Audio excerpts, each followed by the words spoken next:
There's no pain deeper than watching your child walk away, knowing it might be the last time you see them. Bill Morrison felt that exact fear when he finally agreed to let his 11-year-old son go camping alone in the Idaho mountains. Ethan had begged for weeks to go on his first solo trip. His dad said yes, thinking it would make his boy stronger. Ethan packed his tent and promised to call by evening. He never did. Search teams looked for weeks but found nothing. Bill's son had vanished. 6 months later, someone found Ethan's phone in the mud. The videos on it were disturbing. They showed footprints around his camp that weren't his. Strange voices whispering in the dark. In the last video, you can see bare feet walking toward the camera.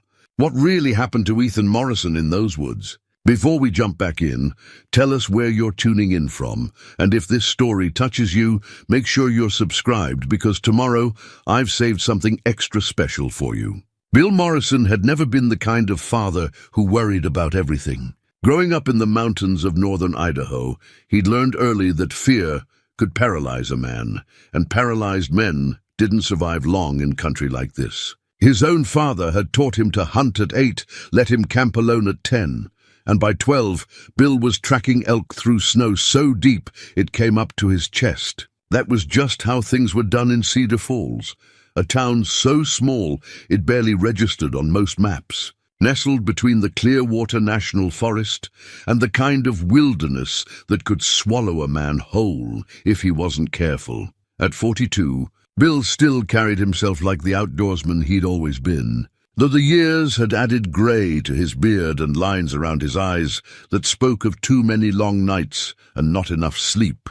His hands were permanently stained with motor oil from Morrison's Auto Repair, the one-bay garage he'd inherited from his father and had been running for nearly 20 years. It wasn't much to look at, a corrugated metal building, with a faded sign and a gravel lot that turned to mud every spring, but it kept food on the table and a roof over their heads. Their house sat on 2 acres at the end of Pine Ridge Road, a modest ranch-style home with white siding that Bill painted every few years, and a front porch that sagged just enough to give it character. The place had been in his family for 3 generations, built by his grandfather in 1952, when timber was still king in these parts. Now most of the mills had closed, and folks made their living however they could, some with small businesses like Bill's, others commuting the 40 minutes down to Lewiston for work, and a few holdouts still trying to make it logging or guiding hunters in the fall.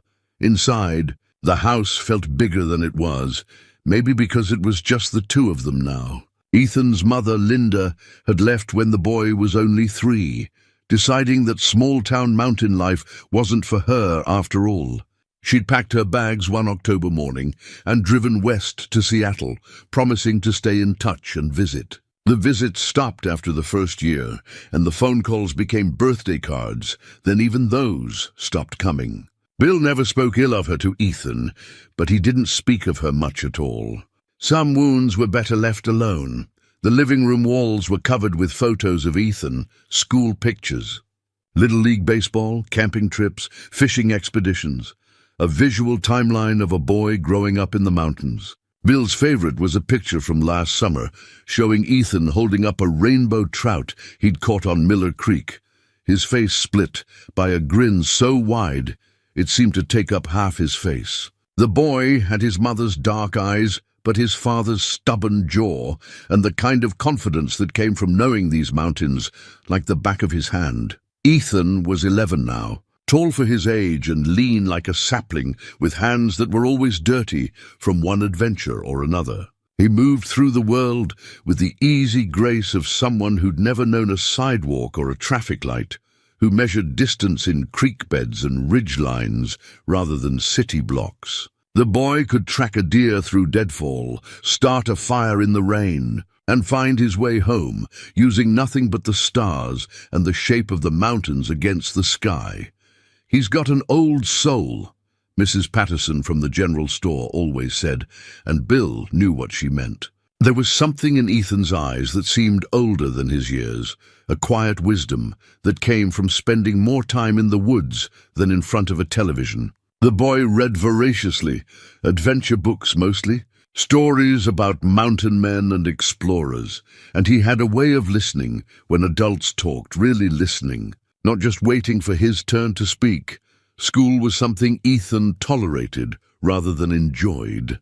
Cedar Falls Elementary had 43 students spread across 6 grades, and while his teacher, Miss Rodriguez, said he was bright and capable, Ethan's heart was clearly in the mountains. He lived for weekends and summer breaks, for the times when he and his father could disappear into the wilderness for days at a time. The camping tradition had started when Ethan was 6. Simple, overnight trips to established campgrounds where Bill could keep a close eye on everything. As the years passed and Ethan proved himself capable, they ventured deeper into the backcountry, setting up camp beside high mountain lakes or in meadows where elk came to graze in the early morning mist. Bill taught his son how to read the weather, how to purify water, how to hang food so the bears wouldn't get it. More importantly, he taught him respect for the wilderness, for the animals that lived there, and for the kind of forces that could turn deadly without warning.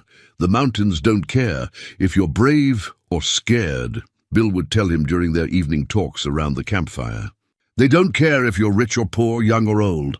They only care if you're prepared and if you respect what you're dealing with. You do that, and they'll take care of you. You don't, and they'll kill you without thinking twice about it.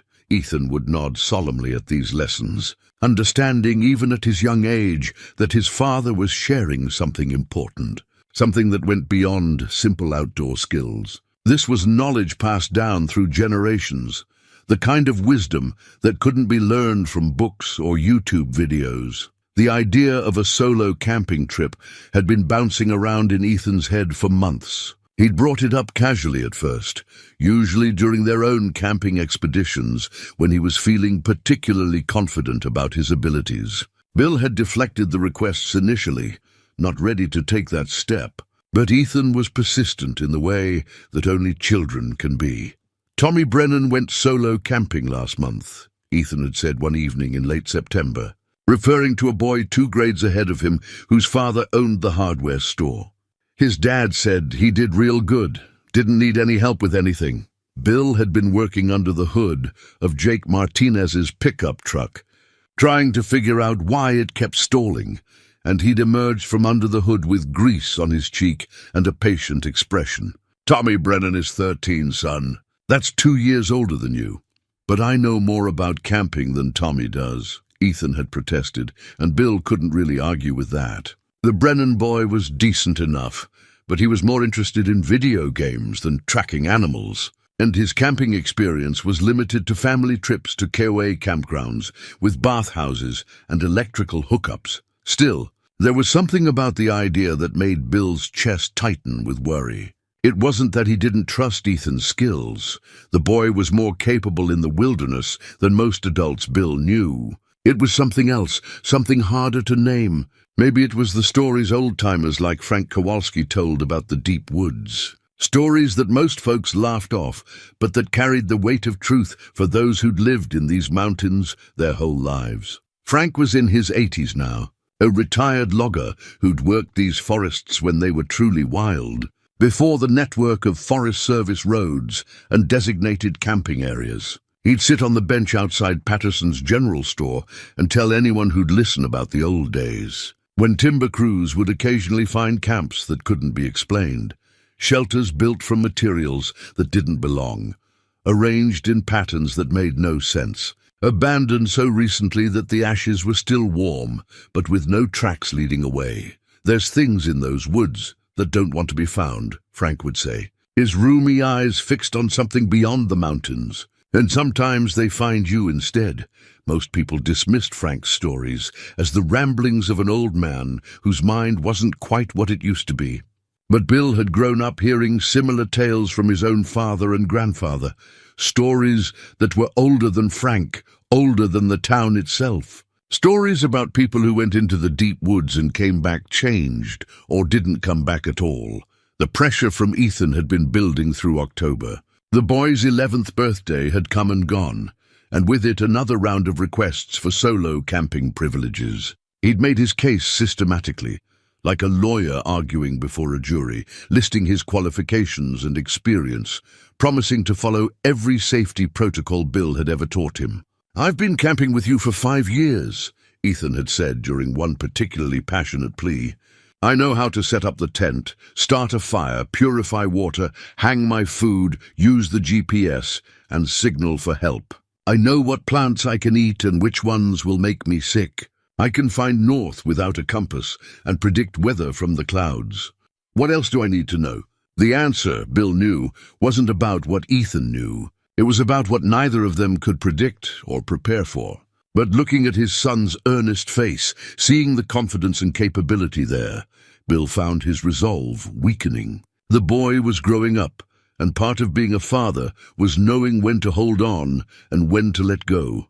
The compromise, when it finally came, felt like the right balance between safety and independence. A single overnight trip to Bear Lake, a familiar spot they'd camped at together at least a dozen times. It was only 5 miles from the nearest Forest Service road, well within cell phone range, and close enough that Bill could hike in and check on him if necessary. Ethan would carry his phone, a GPS device, emergency supplies, and a detailed list of check-in times.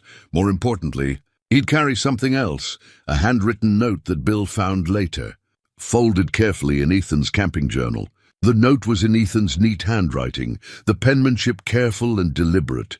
"Dad, I promise to be extra careful and follow all the rules we talked about. I know you're worried, but I want you to know that everything you taught me is going to keep me safe. I love you, and I'll see you tomorrow. Your son, Ethan."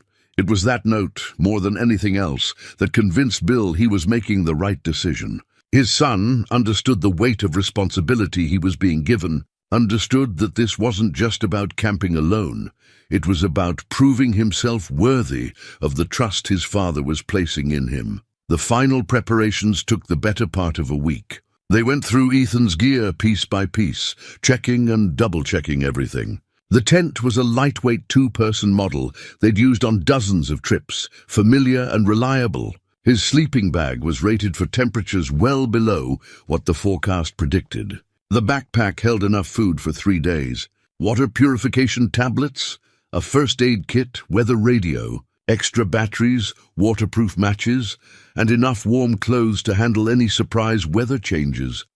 Bill made copies of Ethan's planned route, left one with Jenny, his sister who lived in town, and gave another to Sheriff Tom Bradley, a precaution that felt both necessary and somehow ominous. The plan was simple. Ethan would hike in Friday afternoon, set up camp, and spend the night. Saturday evening he'd hike back out and be home by dark. Looking back now, Bill could remember every detail of that final week. The careful preparations, the excited discussions about camp setup and weather conditions, the proud look in Ethan's eyes when Bill finally said the words the boy had been waiting to hear. "All right, son, I think you're ready." What Bill couldn't remember, no matter how hard he tried, was any sense of foreboding, any whisper of intuition that might have warned him to change his mind. The decision had felt right, felt natural, felt like the logical next step in his son's development. It was only later, during the long nights when sleep wouldn't come, and the silence of the house pressed in around him like a physical weight, that Bill would wonder if he'd missed some sign, some warning that might have kept his boy safe. But on that October morning when Ethan shouldered his pack and headed for the trailhead, whistling a tune Bill couldn't identify, everything had felt like it was unfolding exactly as it should. A father teaching his son to be independent. A boy proving he was ready for the responsibility. A tradition passed down through generations, connecting them to the mountains and to each other in ways that went deeper than words. None of them, not Bill, not Ethan, not anyone in Cedar Falls, could have predicted what was waiting in the deep woods beyond Bear Lake, or how a simple overnight camping trip would become the beginning of the worst nightmare any parent could imagine. Friday morning arrived with the kind of crisp October clarity that made the mountains look like they'd been carved from crystal. Bill woke at 5:30, as he always did, But instead of the usual quiet routine of coffee and checking the weather, he found Ethan already up and dressed, sitting at the kitchen table with his camping checklist spread out before him. "Morning, Dad," Ethan said, looking up from his careful review of gear. "I already checked the weather radio. Clear skies through tomorrow night. Temperatures dropping to about 35 degrees. Perfect camping weather." Bill poured himself coffee and watched his son work through the list with methodical precision. Every item was accounted for, every piece of equipment tested and ready. The boy's excitement was barely contained, visible in the way his leg bounced under the table and the quick, efficient movements of his hands as he organized his supplies. "You remember the check-in schedule?" Bill asked, settling into the chair across from his son. "Text you when I reach Bear Lake. Call before I set up camp, text again after dinner. And call tomorrow morning by 9, Ethan recited without looking up from his list. "If something goes wrong, or if I need help, I use the emergency whistle and stay put until help arrives." They went through the safety protocols one more time, father and son speaking the familiar words like a catechism. Bill had made this same speech dozens of times during their camping trips together, but today it felt different, more important. Today, Ethan would be carrying this knowledge into the wilderness alone. After breakfast, they loaded Ethan's gear into Bill's truck for the drive to the Clearwater trailhead. The backpack sat between them like a third passenger, stuffed full but not overpacked, organized with the kind of attention to detail that would have made an Eagle Scout proud. Ethan had insisted on packing it himself, and Bill had watched approvingly as his son demonstrated that he'd absorbed every lesson about weight distribution and gear accessibility. The drive to the trailhead took 40 minutes on winding forest, roads that climbed steadily through stands of pine and fir. They passed 2 other vehicles heading in the opposite direction, early hunters heading home after a successful morning, their truck beds loaded with gear and coolers. The hunting season was in full swing, which meant there would be other people in the forest. Though Bear Lake was far enough off the main hunting areas that Ethan would likely have the place to himself. At the trailhead parking area, they performed one final gear check. Ethan's phone showed full bars and a complete battery charge. The GPS device was programmed with waypoints for the trail, the campsite, and several emergency locations. The emergency whistle was attached to a lanyard around his neck, visible but not cumbersome. Everything was exactly as it should be. "You sure about this, son?" Bill asked, though he knew the question was more for his own peace of mind than any real doubt about Ethan's preparedness. "I'm sure, Dad," Ethan replied, shouldering his pack with practiced ease. "I've been thinking about this trip for months. I know exactly what I'm going to do when I get there.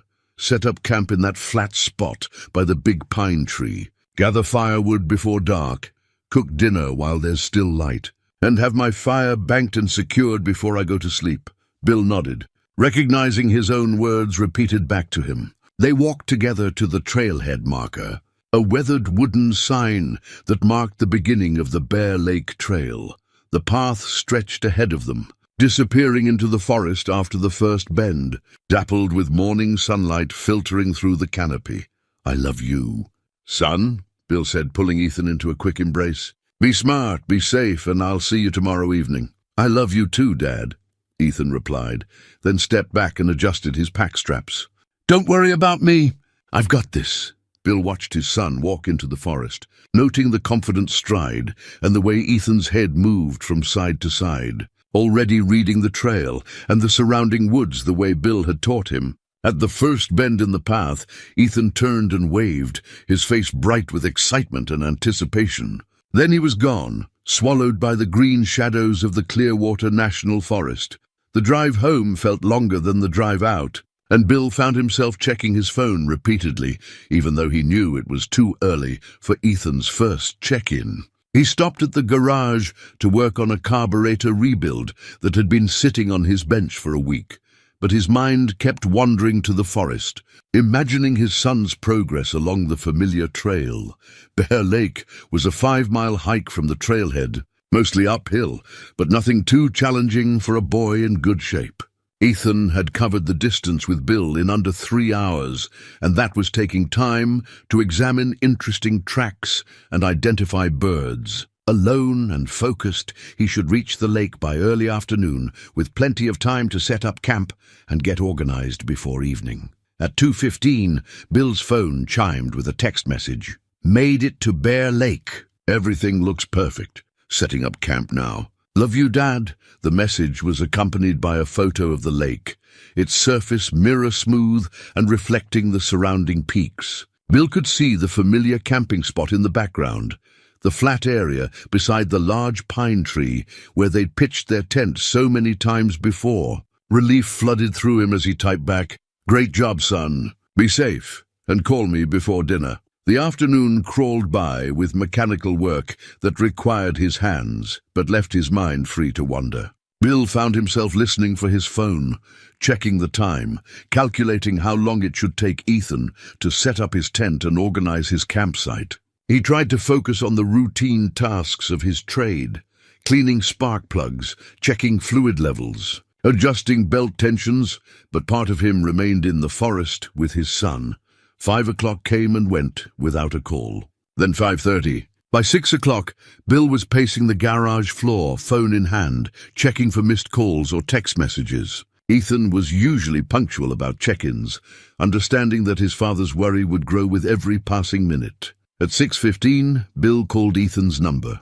The phone rang 4 times before going to voicemail. "Hi, you've reached Ethan Morrison.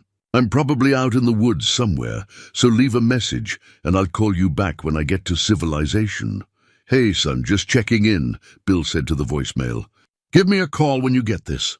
I know you're probably just busy setting up camp, but I want to hear your voice." He tried calling again at 6:30, then at 6:45. Each time, the call went straight to voicemail after 4 rings. Maybe Ethan was in a dead zone, or maybe his phone battery had died despite showing full charge that morning. There were any number of reasonable explanations, Bill told himself, but the worry was growing into something harder to ignore. By 7 o'clock, with the sun already behind the western peaks and twilight beginning to settle over the valley, Bill was in his truck, heading back toward the Clearwater trailhead. He told himself he was being overprotective, that Ethan was probably sitting by his campfire right now, wondering why his phone wasn't getting service. But something deeper than rational thought was driving him now. Some parental instinct that had been honed by 11 years of keeping his son safe. The trailhead parking area was empty except for a Forest Service maintenance truck and Bill's own pickup. He tried calling Ethan's phone again from the spot where they'd said goodbye that morning, hoping the higher elevation might improve the connection. Still no answer. Standing there in the growing darkness, listening to his son's cheerful voicemail message play for the 5th time that evening, Bill Morrison felt the first cold touch of real fear. Something was wrong. Maybe not catastrophically wrong, maybe just a dead phone or a minor injury that was keeping Ethan from calling. But wrong enough that every instinct Bill possessed was screaming at him to act. He had promised to give Ethan space, to let him have this adventure without hovering like an overprotective parent. But promises meant nothing when weighed against the silence from the forest and the growing certainty that his son needed help. As full darkness settled over the mountains and the temperature began to drop, Bill Morrison made the decision that would haunt him for months to come. Instead of hiking into the forest that night, instead of trusting his instincts and going immediately to find his son, he drove home to wait for morning and to call for help. In his phone's draft messages, never sent, was Ethan's final attempt to communicate, "Dad, something's watching me from the trees." Dawn came gray and cold, with frost covering the windshield of Bill's truck and his breath visible in the crisp mountain air. He'd barely slept, spending the night alternating between calling Ethan's phone and staring at the ceiling, listening for a ringtone that never came. By 5:30, he was dressed and driving through the empty streets of Cedar Falls toward the sheriff's office. Sheriff Tom Bradley had been expecting the call. At 62, he'd handled dozens of missing hiker cases over his 30-year career, and he knew the statistics by heart. Most people who went missing in the wilderness were found within 24 hours, usually embarrassed but unharmed, victims of poor planning or simple disorientation. But Tom also knew Bill Morrison, knew he wasn't the type to panic over nothing. "How long since his last contact?" Tom asked, pouring coffee into 2 paper cups in his small office behind the main desk.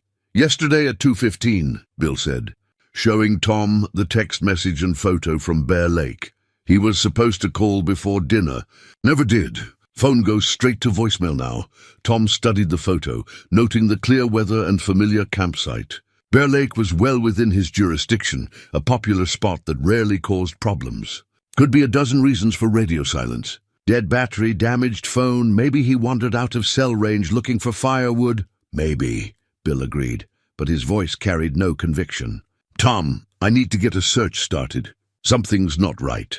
Within an hour, Tom had mobilized the Clearwater County Search and Rescue Team, a group of 23 volunteers who knew these mountains better than anyone. The coordinator was Sarah Chen, a former Army medic who'd moved to Idaho 5 years earlier and had quickly earned respect for her methodical approach to wilderness emergencies. Sarah spread a topographical map across the hood of her Jeep, marking the trailhead and Bear Lake with red pins. "Standard grid search pattern," she told the assembled volunteers. "Teams of 3, radio contact every 15 minutes. Nobody goes out of sight of their partner. We're looking for an 11-year-old boy, experienced camper, should know to stay put if he's in trouble." Bill wanted to join the search immediately, but Sarah gently but firmly explained that family members could be more hindrance than help in the initial stages. "Your job right now is to be available in case Ethan tries to contact you," she said.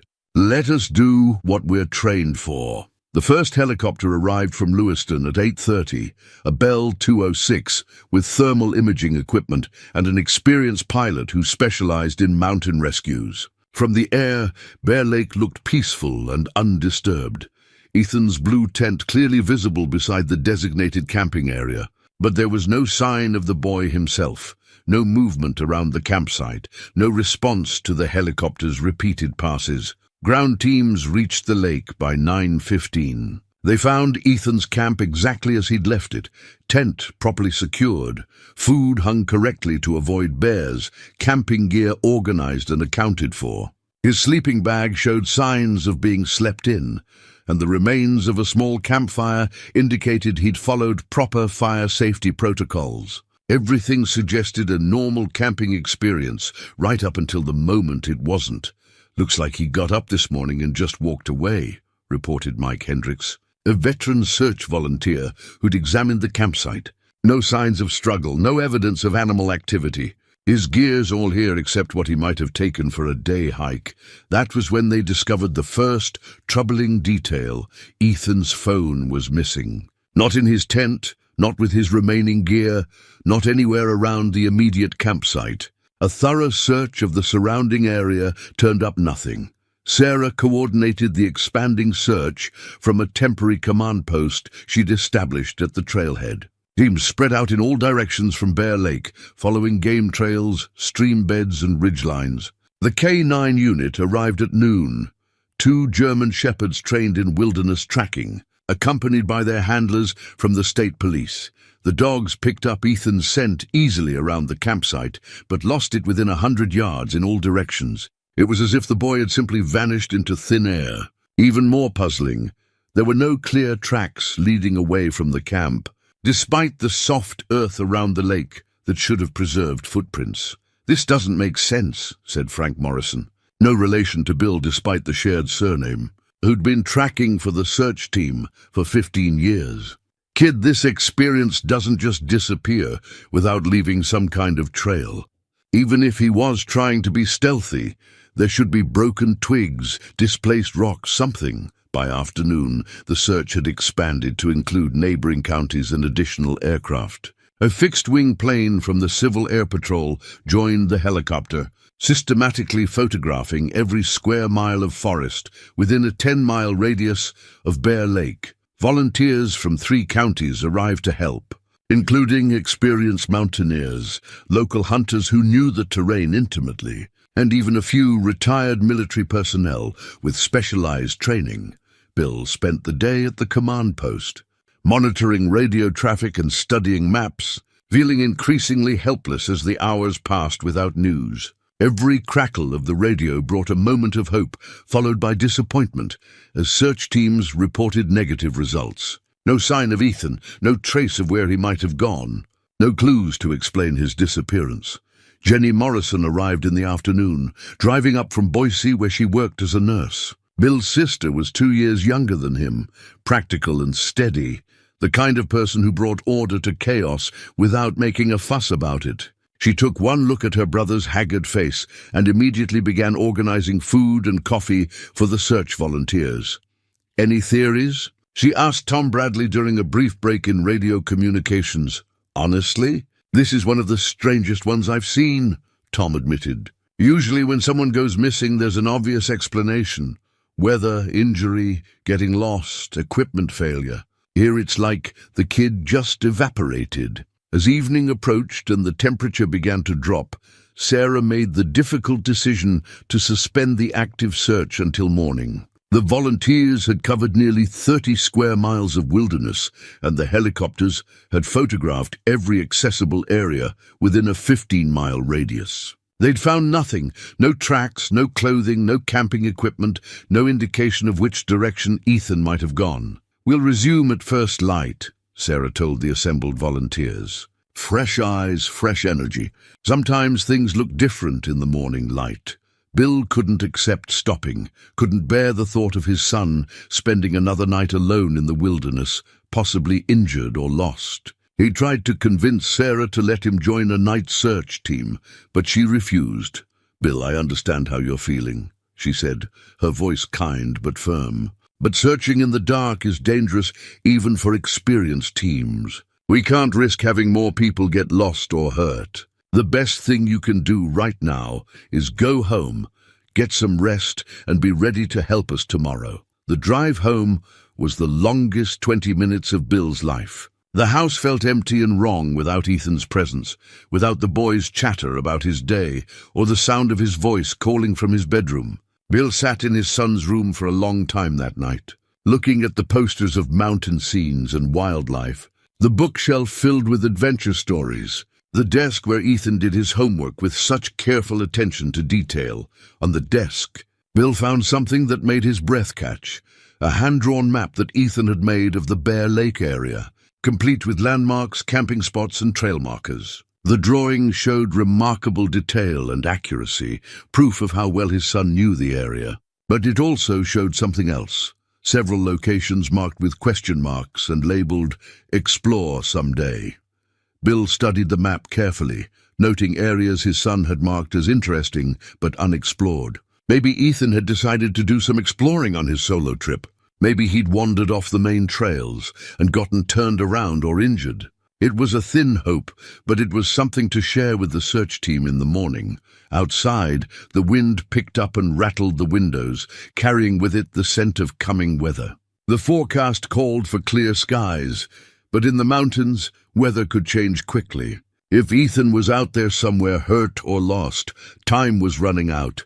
Bill didn't sleep that second night either. He spent the hours before dawn studying topographical maps, trying to think like his son, trying to imagine what might have drawn Ethan away from the safety of his campsite. When morning came, he was ready with suggestions for the search teams, specific areas marked on his son's map, places a curious boy might have gone to explore.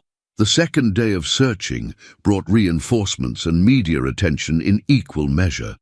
News vans from Spokane and Boise arrived at the trailhead by mid-morning, their satellite dishes and camera crews turning the quiet forest access road into something resembling a disaster zone. Bill found himself thrust into the unwelcome role of grieving father, fielding questions from reporters who seemed more interested in dramatic sound bites than actual information. "How are you holding up, Mr. Morrison?" asked a young reporter from Channel 7, shoving a microphone toward Bill's face.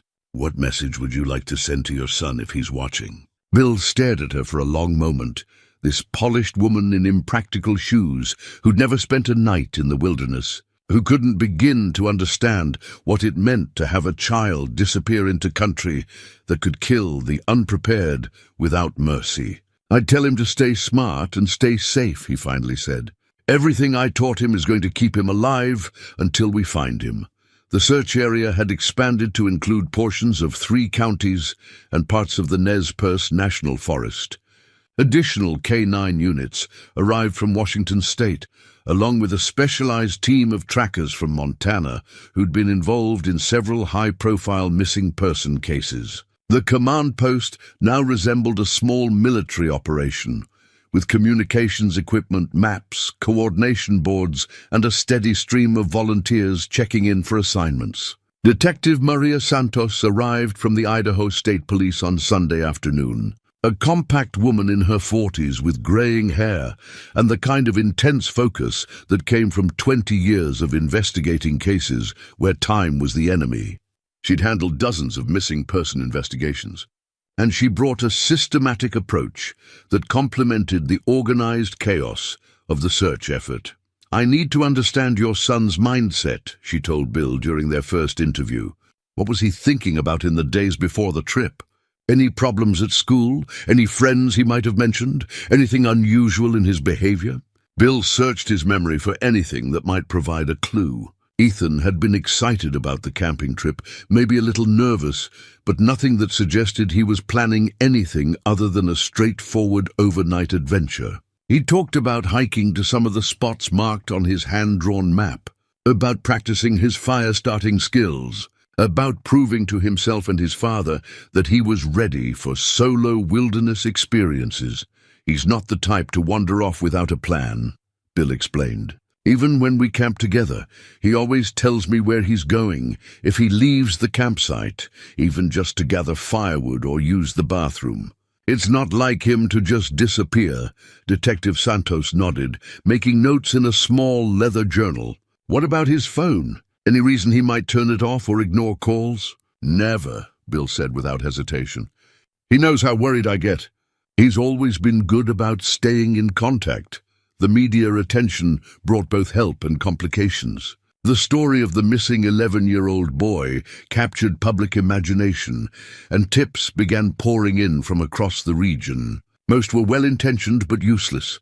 Reported sightings from locations hundreds of miles away, psychic visions, conspiracy theories about government cover-ups. But a few seemed worth investigating. An elk hunter reported seeing a small figure moving through the trees about 8 miles northeast of Bear Lake on Saturday morning. A family camping at Miller Creek claimed to have heard someone calling for help during the night, though they couldn't determine the direction or distance of the voice. A Forest Service employee thought he'd seen smoke from an unauthorized campfire in an area that was supposed to be empty. Each lead had to be investigated. Each sighting followed up with ground teams and aerial reconnaissance. The search area continued to expand, now covering nearly 100 square miles of some of the most challenging terrain in the Pacific Northwest. Volunteers came from as far away as Seattle and Salt Lake City, drawn by media coverage and the basic human need to help a lost child. But as the days passed without results, Bill began to notice changes in the way people looked at him. The initial sympathy and determination gradually gave way to something else. Not suspicion exactly, but a kind of uncomfortable awareness that most missing children were harmed by someone they knew. He caught fragments of whispered conversations, saw the way some of the searchers' eyes lingered on him when they thought he wasn't looking. Detective Santos was professional, but thorough in her questioning. She wanted to know about Bill's relationship with Ethan's mother, about his financial situation, about his mental health, about whether he'd ever been violent or abusive. She asked to search the house and examine Bill's computer, requests he agreed to immediately because he had nothing to hide, and because cooperation might help find his son faster. "It's just procedure," Jenny assured him after Detective Santos left their house with boxes of documents and Ethan's computer. "They have to eliminate family involvement before they can focus completely on other possibilities." Bill understood the logic, but it stung nonetheless. While police were investigating whether he'd harmed his own son, Ethan was somewhere out there, possibly hurt, possibly scared, definitely needing rescue. Every hour spent examining Bill's life was an hour not spent searching the wilderness where his boy was actually lost. The polygraph test came on Tuesday morning, administered by a technician from the FBI field office in Spokane. Bill sat in an uncomfortable chair with sensors attached to his chest, fingers and forehead, answering questions about his relationship with his son, his whereabouts on Friday and Saturday, his knowledge of what might have happened. "Did you harm your son, Ethan, in any way?" the technician asked. "No," Bill replied, his voice steady, despite the rage building in his chest. "Do you know where Ethan is now?" "No." "Did you have any involvement in Ethan's disappearance?" "No." The test took 2 hours and confirmed what Bill had been saying all along. He had nothing to do with his son's disappearance and genuinely didn't know what had happened. Detective Santos seemed relieved by the results, and Bill noticed a subtle shift in her demeanor afterward, a return to the collaborative approach that had characterized their early interactions. "We had to eliminate the possibility," she explained. "Now we can focus our resources where they're most likely to help, but the damage was done." The rumors had already started circulating through Cedar Falls, whispered conversations in the grocery store and the post office about how the father was always the most likely suspect, about how quiet Bill Morrison had always been, about how strange it was that such an experienced camper could just disappear without a trace. Bill felt the weight of those stares every time he went into town for supplies or updates. Friends became awkward in their interactions, uncertain how to balance their desire to help with their discomfort at the growing possibility that Ethan might not be coming home. Some people avoided him altogether, crossing the street or turning away when they saw him coming. The local newspaper, the Cedar Falls Chronicle, ran a front-page story headlined, "Boy Still Missing After Week of Searches," with Ethan's school photo taking up most of the above-the-fold space. The article was careful to present only facts, but the implication was clear. A week was a long time for anyone to survive alone in wilderness this challenging, especially a child. Bill kept that newspaper on his kitchen table, folded so that Ethan's smiling face was always visible. It was the same photo they'd used for the missing person flyers that now covered every telephone pole and bulletin board in 3 counties. His son, at age 10, gap-toothed and grinning, wearing the blue t-shirt with the fish graphic that had been his favorite that summer. As the second weekend approached, Bill noticed changes in the search operation. Fewer volunteers showed up each morning. The helicopter flights became less frequent. The sense of urgency that had driven the first few days gradually gave way to a more methodical, less hopeful approach. People were beginning to accept that this might not be a rescue operation anymore. Sarah Chen continued to coordinate the efforts with professional competence, but Bill could see the strain in her face, the way she checked and rechecked the maps as if hoping to find some area they'd missed, some possibility they hadn't considered. She'd led dozens of search operations over the years, and she knew the statistics as well as anyone. After a week, the chances of finding a missing person alive dropped to single digits. "We're not giving up," she assured Bill during one of their evening briefings. "We'll keep searching as long as there's any reasonable hope of finding him." But Bill could hear the subtle shift in language, the way "when we find him" had become "if we find him" in the daily briefings. He understood the realism behind it, understood that resources were limited and that other emergencies would eventually take priority. He just couldn't accept it. Standing in his empty house that night, looking at the photo of his smiling son, Bill Morrison made a decision that would define the next phase of his ordeal. If the official search was winding down, if professional searchers were losing hope, then he would continue alone. He would go into those mountains every day if necessary, searching until he found some trace of his boy, or until the wilderness claimed him too. Outside his window, storm clouds were building over the peaks, and the weather forecast called for the first significant snow of the season. Winter was coming to the Clearwater National Forest, and with it, the end of any realistic hope of survival for someone lost and unprepared in the high country. But hope wasn't about being realistic. Hope was about refusing to give up on the people you loved, no matter what the odds, no matter what anyone else believed possible. 3 months after Ethan disappeared, Bill Morrison's life had collapsed into a routine of loss and searching. The official search operation had been called off after 2 weeks, though Detective Santos continued working the case, and Sarah Chen organized weekend volunteer searches whenever weather permitted. Bill attended these efforts, but more often he searched alone. He'd lost his job at the garage in December, not from being fired, but from simple inability to function. Jake Martinez, who owned the auto repair shop next to Bill's, had tried to help by sending customers his way and offering to share workspace. But Bill couldn't concentrate on carburetor rebuilds when his mind was constantly in the mountains, imagining his son cold and scared and calling his name. "You need to take care of yourself," Jenny told him during one of her increasingly frequent visits from Boise. She'd started driving up every weekend, bringing groceries and checking on her brother's deteriorating mental state. "Ethan's going to need you strong when he comes home." Bill appreciated his sister's optimism, but he could see the worry in her eyes, the way she looked at his weight loss and the dark circles under his eyes. He'd stopped shaving regularly, stopped doing laundry until he had no clean clothes left, stopped maintaining the house in any meaningful way. The only thing that mattered was the search. His daily routine had become ritualistic. Wake before dawn, check the weather, pack supplies for a day in the mountains, drive to whatever area he'd planned to search that day. He'd systematically worked through every trail, every creek bed, every ridgeline within 20 miles of Bear Lake. He'd found old campsites and hunting camps, abandoned mining claims and forgotten logging roads, but no trace of his son.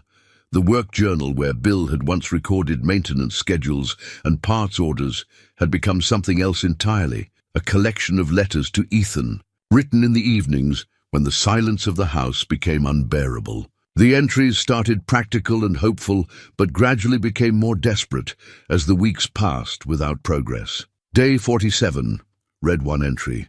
"Search the drainage above Miller Creek today. Found some old survey markers from the 1970s and what might have been a poacher's camp, but nothing recent. The snow's getting deeper up high, son. I hope wherever you are, you're staying warm and dry. I hope you remember everything I taught you about winter survival. I'm going to keep looking until I find you, no matter how long it takes." By January, the entries had become more raw. Day 73. "Jenny thinks I'm losing my mind, and maybe I am. But I can't stop looking for you, Ethan. I can't accept that you're just gone. Sometimes I hear you calling my name in the wind, and I know that's probably not real, but what if it is? What if you're out there somewhere waiting for me to find you?" Dr. Patricia Hawthorne was a grief counselor recommended by Detective Santos, a gentle woman in her 50s who specialized in helping families cope with ambiguous loss, situations where loved ones disappeared without explanation, leaving families unable to grieve properly or move forward. Bill had resisted the idea of counseling initially, but Jenny's persistent urging had finally convinced him to attend a few sessions. "Grief is a process," Dr. Hawthorne explained during their first meeting. "But when someone disappears rather than dies, that process gets interrupted. You can't mourn someone who might still be alive, but you also can't live normally when you don't know what happened to them." Bill understood the psychology, but understanding didn't make it easier. How could he move forward when every instinct told him his son was still out there, still needing rescue? How could he accept Ethan's death when there was no body, no explanation, no closure of any kind? "The not knowing is the hardest part," he told Dr. Hawthorne. "If I knew what happened, if I knew he wasn't suffering, I might be able to accept it. But as long as there's any possibility he's alive, I have to keep looking." The counseling sessions helped him understand his emotional state, but didn't change his behavior. If anything, they reinforced his determination to continue searching, Dr. Hawthorne talked about stages of grief, about the importance of self-care, about the difference between hope and false hope. But she didn't have children of her own, had never faced the particular hell of a missing child, and her textbook solutions felt inadequate to the enormity of his loss. Bill's relationship with Jenny began to strain under the pressure of his obsession. She wanted him to consider the possibility that Ethan was dead, to start the process of accepting and grieving so he could eventually rebuild his life. Bill saw this as betrayal, as giving up on his son when giving up wasn't an option. "You're not helping him by destroying yourself," Jenny argued during a particularly tense conversation in February. "You're 42 years old, Bill. You can't spend the rest of your life wandering around the mountains looking for someone who probably isn't there." "Probably," Bill shot back. "Probably isn't good enough when we're talking about my son. Until someone shows me a body or explains what happened to him, I'm going to keep looking." Their argument escalated into the kind of bitter fight they hadn't had since they were teenagers, with accusations and hurt feelings that would take months to heal. Jenny left that afternoon and didn't return for 3 weeks, leaving Bill more isolated than ever in his grief and determination. The isolation was becoming a problem. Bill had always been somewhat solitary, comfortable with his own company and the quiet rhythms of small-town life. But the loss of his job and the strain with Jenny left him cut off from most human contact, except for brief interactions with store clerks and gas station attendants. Days would pass where the only conversation he had was with Ethan's picture or with the entries in his work journal. Sleep became elusive, interrupted by dreams where he found his son in impossible locations, locked in abandoned buildings, trapped in caves, calling for help from across vast distances that Bill could never bridge no matter how hard he tried to run. He'd wake exhausted and disoriented, sometimes unsure for a moment whether the dreams were real or whether Ethan's disappearance was the nightmare. The house itself began to reflect his deteriorating mental state. Dishes piled up in the sink until he ran out of clean plates and had to wash them in order to eat. Laundry accumulated until he was wearing dirty clothes because everything clean was buried somewhere in the growing chaos. The refrigerator contained mostly expired food and takeout containers from the few restaurants in Cedar Falls that delivered, but Ethan's room remained exactly as it had been on that last Friday morning in October. Bill cleaned it weekly, vacuumed the carpet, dusted the furniture, made the bed with military precision. It was the one space in the house that stayed orderly, a shrine to normalcy in the midst of his disintegrating life. The community's response to his situation was mixed and complicated. Some people, particularly those with children of their own, remained sympathetic and supportive. They brought casseroles and offered help with household tasks, understanding that losing a child was the kind of trauma that could break anyone. Mrs. Patterson from the general store always asked about the search when Bill came in for supplies, and Tom Bradley made a point of checking on him regularly, understanding that isolation could be dangerous for someone in Bill's emotional state, but others had moved on, accepting that Ethan was probably dead and that Bill's continued searching was becoming unhealthy. They whispered about his appearance when he came to town, about the way he'd lost weight and stopped taking care of himself, about how he spent his savings on gas and supplies for futile searches, instead of finding another job and rebuilding his life. He's not doing that boy any favors by falling apart. Bill overheard someone say in the post office line one day, "Ethan wouldn't want his father to destroy himself like this." The comment stung because it contained truth Bill wasn't ready to accept. He was falling apart physically and mentally, but he couldn't see any alternative. Stopping the search felt like abandoning his son, like admitting defeat when defeat meant accepting that the most important person in his world was gone forever. Money became an increasingly serious problem as winter turned to spring. Bill had burned through most of his savings on search supplies, gas, and living expenses during his months of unemployment. The house needed repairs he couldn't afford, and he'd fallen behind on utilities and property taxes. Jenny had offered to help financially, but accepting her money felt like accepting her belief that his search was pointless. In March, Jake Martinez offered Bill part-time work, simple repairs that could be done on a flexible schedule that would allow him to continue searching. It was charity disguised as employment, but Bill was desperate enough to accept it. The work gave him enough money to keep the house and buy supplies. Though barely, "You're good with your hands," Jake told him one afternoon, as Bill finished rebuilding an alternator with the kind of mechanical precision that came from decades of practice. "Maybe when you're ready, we could talk about something more permanent." Bill nodded his thanks, but they both knew he wasn't ready for permanent anything. His life remained suspended, frozen, at the moment Ethan had walked into the forest and disappeared. Everything else, work, relationships, plans for the future, felt meaningless compared to the single driving need to find his son. As the first anniversary of Ethan's disappearance approached, Bill noticed changes in how people treated the case. Detective Santos still returned his calls, but her updates became less frequent and less hopeful. The volunteer search groups that had been organized through the winter gradually disbanded as people moved on to other concerns. Even Sarah Chen, who'd been unfailingly supportive, gently suggested that Bill might want to consider having a memorial service. "It might help with the grieving process," she said carefully. Sometimes families find that marking the loss, even without a body, helps them start to heal. Bill's response was immediate and angry. "I'm not having a memorial service for someone who isn't dead. When I find proof that Ethan is gone, then we can talk about memorials. Until then, he's a missing person who needs to be found." The conversation marked a turning point in his relationship with the search community.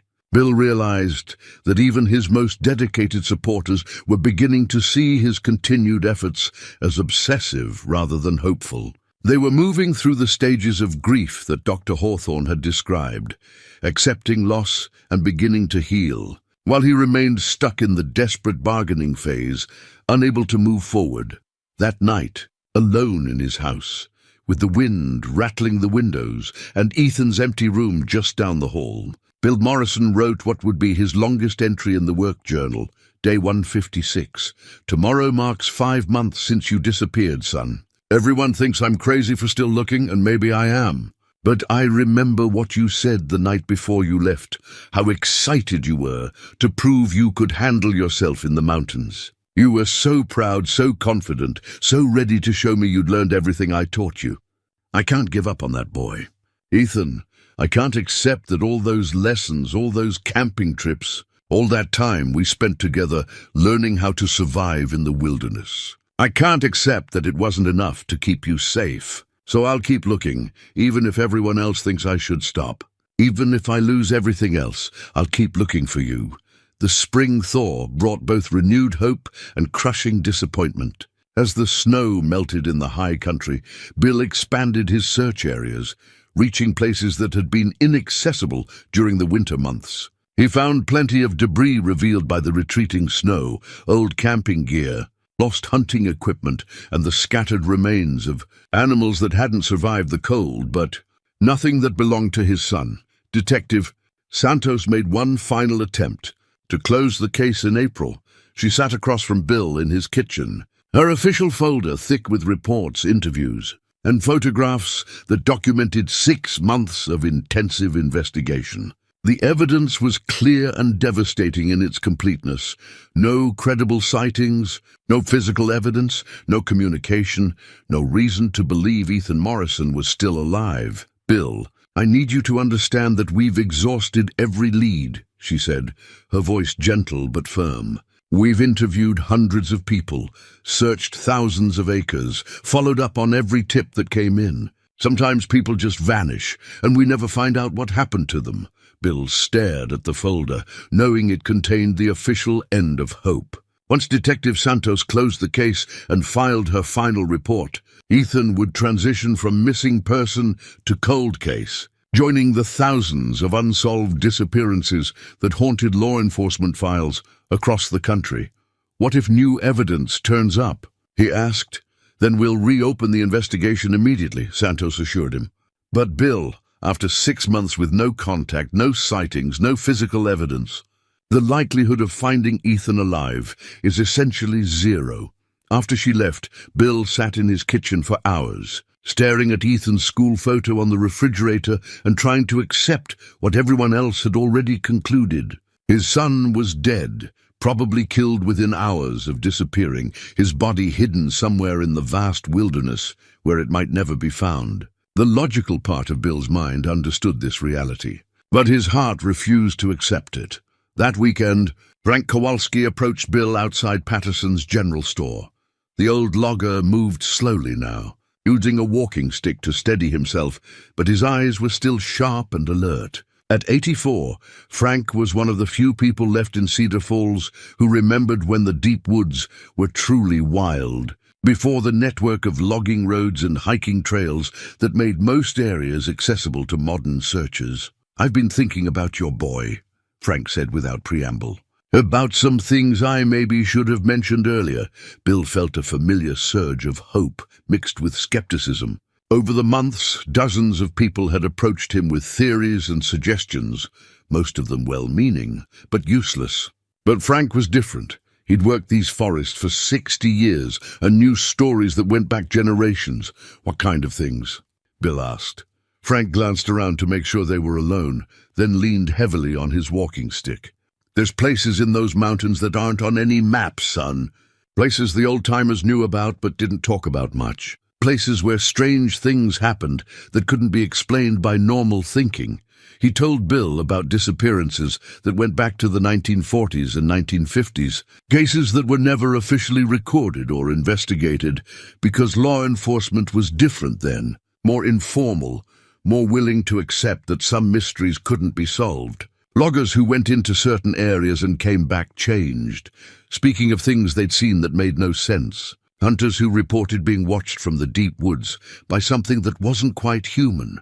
"My grandfather told me stories his grandfather told him," Frank continued, his voice dropping to almost a whisper, "about something that lived in the old-growth forests, something that had been there since before the white settlers came. The tribal people had names for it, but they didn't talk about it much either. They called it the Watcher in English, though that wasn't the real name." Bill had heard similar stories over the years, the kind of folklore that accumulated around any wild area where people occasionally disappeared. He'd always dismissed them as superstition, the sort of explanations people created when they couldn't accept that nature was random and cruel enough to kill the unprepared without any supernatural intervention required. But something in Frank's manner made him listen more carefully. The old man wasn't telling campfire stories for entertainment. He was sharing information he believed might be relevant to Ethan's disappearance. "According to the old stories," Frank continued, "the Watcher would sometimes choose people to keep as company. Usually people who came into the deep woods alone, people who showed respect for the wilderness and understanding of how to survive there. Children especially, because they adapted better to whatever life it offered." The implication was clear, and Bill felt something cold settle in his stomach. Frank was suggesting that Ethan hadn't died in an accident or gotten lost and succumbed to exposure. He was suggesting that something had taken his son deliberately, for reasons that had nothing to do with human logic or understanding. "Frank, I appreciate you trying to help," Bill said carefully, "but I can't base a search on folk tales and legends." "I'm not asking you to," Frank replied. "I'm just saying that maybe you've been looking in the wrong places, thinking about this the wrong way.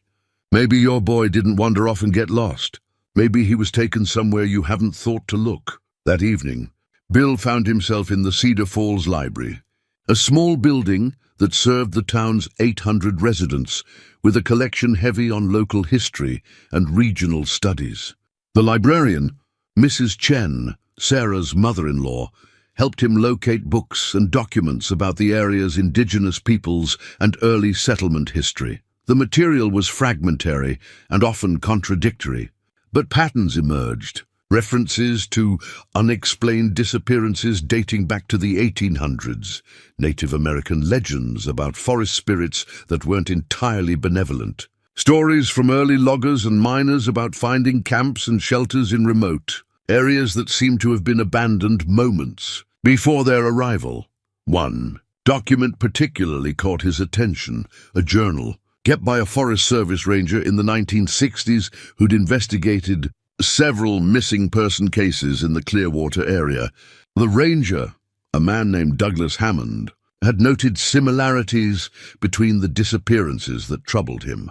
All involved experienced outdoors people who vanished without leaving any trace. All occurred in areas of old-growth forest that were difficult to access, and all left behind evidence of normal camping activities right up until the moment the person disappeared. It's as if they were simply taken, Hammond had written. Not by animals, not by accidents, but by something or someone with the intelligence to avoid leaving tracks and the ability to move through this terrain without disturbing the environment in ways our search teams can detect. Hammond's final entry on the subject was dated 1967, just before his retirement. I've recommended that certain areas be designated off-limits to recreational use, but the brass thinks I'm getting too old and seeing things that aren't there. Maybe they're right. Maybe I've spent too many years in these mountains and started believing the old stories. But I know what I've observed, and I know that some of these disappearances don't fit any rational explanation. Bill closed the journal feeling both vindicated and terrified. Here was an experienced professional who'd reached similar conclusions about unexplained disappearances in the same area where Ethan had vanished. It wasn't proof of anything supernatural, but it was evidence that his son's case wasn't unique, that there might be patterns and explanations that the current investigation had missed. He spent the rest of the evening studying topographical maps, comparing the locations of historical disappearances with areas he'd already searched. Several cases had occurred in regions he hadn't explored thoroughly. Remote areas of old-growth forest that were accessible only by game trails or abandoned logging roads. The next morning, Bill loaded his truck with supplies for an extended search of these previously unexplored areas. He didn't tell Jenny or Detective Santos about his new theory. They already thought he was becoming obsessed and irrational, and Frank's stories about forest dwellers wouldn't improve their opinion of his mental state. But as he drove toward the mountains with Ranger Hammond's journal on the passenger seat beside him, Bill felt something he hadn't experienced in months, a sense of purpose based on actual information rather than desperate hope. Maybe he was chasing shadows and legends. Maybe Frank's stories were just the fantasies of an old man whose memory was failing. Or maybe there were truths hidden in the wilderness that modern search techniques couldn't uncover. Answers that required understanding the mountains the way indigenous peoples and old-timers like Frank's grandfather had understood them. Maybe finding Ethan meant accepting possibilities that rational, educated people were trained to dismiss. Either way, Bill Morrison wasn't ready to give up. Armed with new theories and unexplored areas to search, he drove into the mountains with something approaching hope for the first time since October. The phone call came at 7:30 on a Tuesday morning in early May, exactly 6 months and 3 days after Ethan had disappeared. Bill had been awake since 5, as he was every morning now, drinking coffee and planning the day's search route when Detective Santos's number appeared on his phone screen. "Bill, we found something," she said without preamble. "A hiker discovered a cell phone yesterday afternoon, about 2 miles downstream from Bear Lake. We ran the serial number. It's Ethan's." The words hit Bill like a physical blow.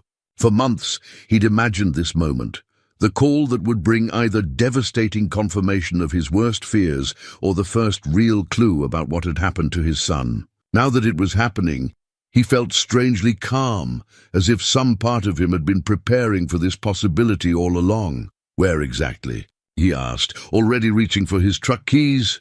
"Willow Creek, about a mile north of where it joins Miller Creek." The phone was wedged between some rocks, probably washed downstream during the spring runoff. "Bill, I need you to meet me at the State Police Lab in Lewiston. We're going to try to recover data from the device." The drive to Lewiston took an hour, but it felt like the longest hour of Bill's life. His mind raced through possibilities. If the phone had been found 2 miles from Ethan's campsite, it meant his son had traveled in that direction, either voluntarily or otherwise. The fact that it was found in a creek suggested it had been there for months, possibly since the night Ethan disappeared. The Idaho State Police Forensics Lab was a sterile, fluorescent-lit facility that smelled of chemicals and electronics. Detective Santos met Bill in the lobby and escorted him to a small observation room where they could watch the technician work through a window. The phone's been underwater for months, explained Dr. James Liu, the forensic specialist who would attempt the data recovery. Water damage is extensive, but the newer Samsung models have better waterproofing than older phones. There's a chance we can recover some information from the internal storage. Bill watched through the window as Dr. Liu carefully disassembled Ethan's phone, documenting each step with photographs. The device looked nothing like the pristine smartphone his son had carried into the forest. The case was cracked and discolored, the screen completely black. The internal components corroded by months of exposure to creek water. We're looking for photos, text messages, call logs, anything that might tell us what happened during those final hours, Detective Santos explained. Even if we only recover partial data, it could provide crucial information about Ethan's state of mind or what he encountered out there. The data recovery process took 3 hours, during which Bill alternated between pacing the observation room and staring intently at Dr. Liu's meticulous work. The technician extracted the phone's memory chip and connected it to specialized equipment designed to read damaged storage devices. "I'm getting something," Dr. Liu announced around noon, his voice carrying a note of excitement. "The memory chip is partially corrupted, but there's recoverable data in several sectors. The first recovered files were photos and videos from the camping trip, images that Bill had been desperate to see for 6 months. They appeared on Dr. Liu's monitor in chronological order, a visual timeline of Ethan's solo adventure that began with excitement and ended in mystery.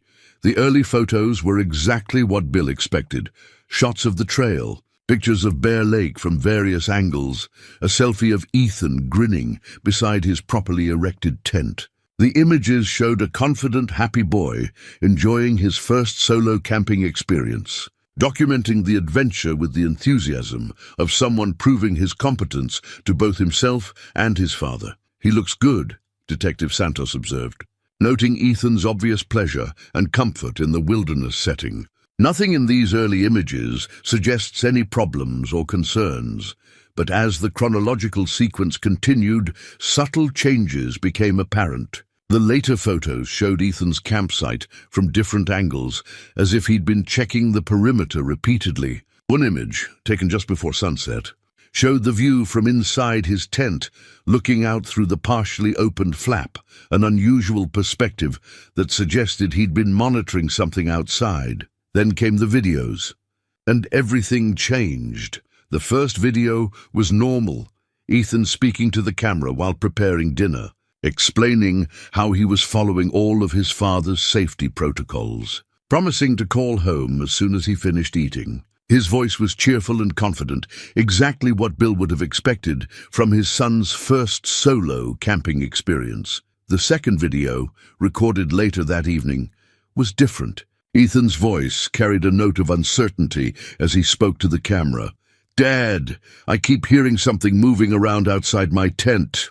It's probably just deer or elk, but it sounds bigger somehow. I'm going to stay in my tent like you taught me and wait for morning." But it was the third video that made Bill's blood run cold. The footage was dark and shaky, recorded through the tent's mesh window. In the grainy night vision, shapes moved at the edge of the camera's range, in distinct forms that could have been trees swaying in the wind, or shadows playing tricks with the limited visibility. But there was something about the movement that seemed deliberate, purposeful, as if something was circling the campsite just beyond the range of clear observation. "Can you enhance this?" Detective Santos asked Dr. Liu. "I can try, but the quality is limited by the original recording conditions," he replied, adjusting various settings on his monitor. The phone's camera wasn't designed for night photography, and the video compression makes enhancement difficult. As Dr. Liu worked with the video filters, faint sounds became audible through the lab's speakers, the whisper of wind through trees, the distant call of an owl, and underneath it all, something that sounded almost like breathing. Not Ethan's breathing, which was rapid and shallow with fear, but something else, slower and deeper, coming from outside the tent. The final video was the most disturbing. It had been recorded at 3:47 a.m., according to the timestamp, and showed Ethan no longer holding the phone. The device appeared to be lying on the ground, its camera pointing upward at an angle that captured both Ethan's terrified face and whatever was happening around him. "I can't see what's out there," Ethan whispered to the camera, his voice barely audible. "But something's been walking around my tent for hours." "It's not an animal, Dad. Animals don't move like that." The video continued for another 3 minutes, showing Ethan huddled in his sleeping bag, eyes wide with fear, occasionally glancing towards sounds that the camera couldn't quite capture. Then in the final 8 seconds, everything changed. A shadow fell across the lens, followed by the sound of the tent zipper being slowly opened from outside. Ethan's face turned toward the tent entrance, his expression shifting from fear to something that looked almost like recognition or understanding. "It's okay," he whispered, though whether he was speaking to the camera, to himself, or to whatever was outside the tent was impossible to determine. The last clear image showed a pair of feet stepping into the frame. Bare feet, mud-stained and larger than a child's, moving with the silent grace of someone who knew how to walk through forest terrain without making sound. The feet were human in shape, but somehow wrong in proportions, with toes that seemed too long and nails that looked more like claws. Then the video ended, the screen going black at 3:51 a.m. on October 15th. "Jesus," Detective Santos breathed, staring at the frozen image of those impossible feet. "What the hell was that?" Dr. Liu ran the final sequence several more times, enhancing different aspects of the image, but the conclusion remained the same. Something had approached Ethan's tent in the pre-dawn hours. Something that walked upright like a human, but possessed characteristics that suggested otherwise. "We need to get this to the FBI," Detective Santos said, her professional composure shaken by what they'd witnessed. "This changes everything about the case. We're not dealing with a lost hiker or an accidental death. Someone or something took that boy." Bill sat in stunned silence, processing what he'd seen. The videos confirmed his worst fears, while simultaneously providing the first concrete evidence of what had happened to his son. Ethan hadn't wandered off and gotten lost. He hadn't succumbed to exposure or fallen from a cliff. He'd been taken by something that defied easy explanation, but taken where? And taken by what? The footage raised more questions than it answered, opening possibilities that challenged everything Bill thought he understood about his son's disappearance. "I want copies of everything," he told Dr. Liu.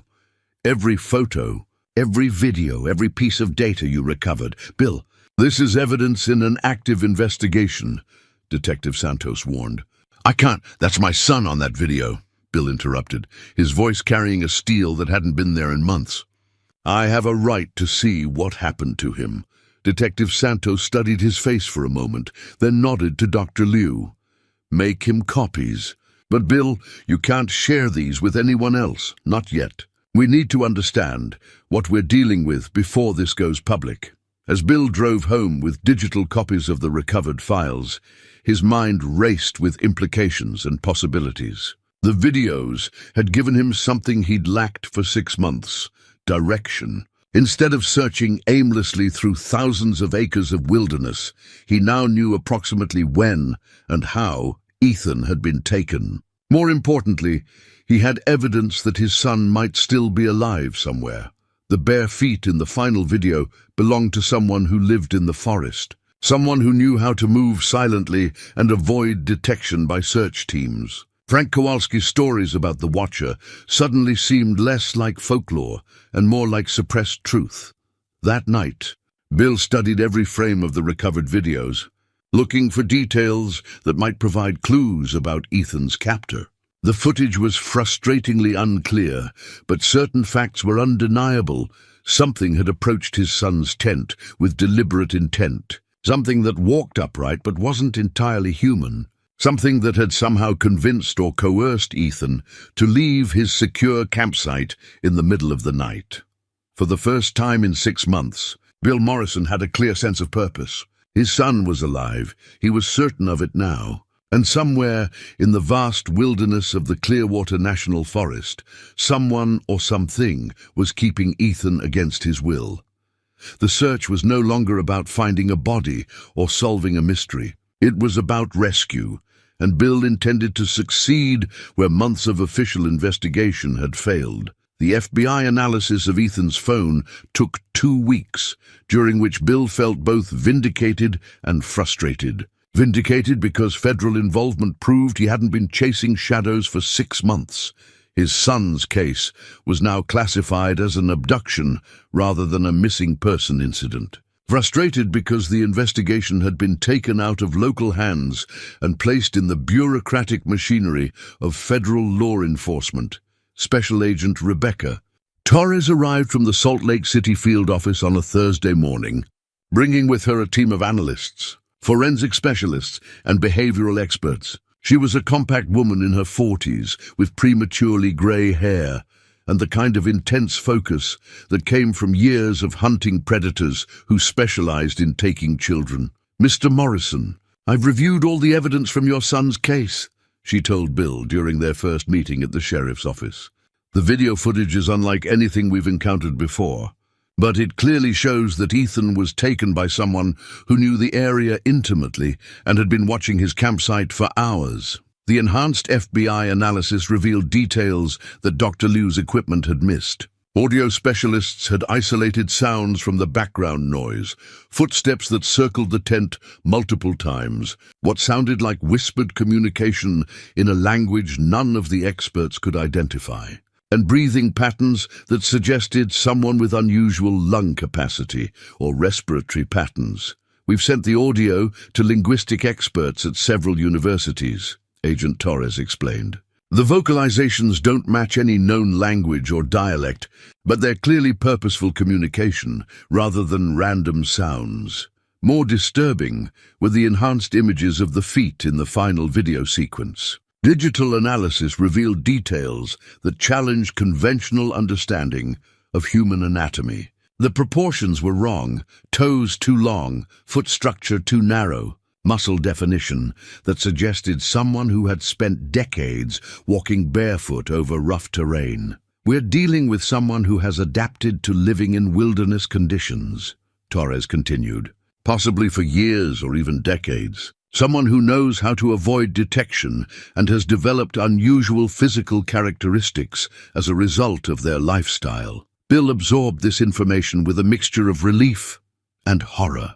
Relief that professionals were finally taking the case seriously, horror at the implications of what they were discovering. The image of those inhuman feet haunted his dreams, and he found himself wondering what kind of life his son was living with whoever or whatever had taken him. The FBI investigation expanded rapidly, incorporating resources that the local search efforts had never possessed. Satellite imagery specialists analyzed years of photographs from the area, looking for signs of unauthorized structures or unusual activity.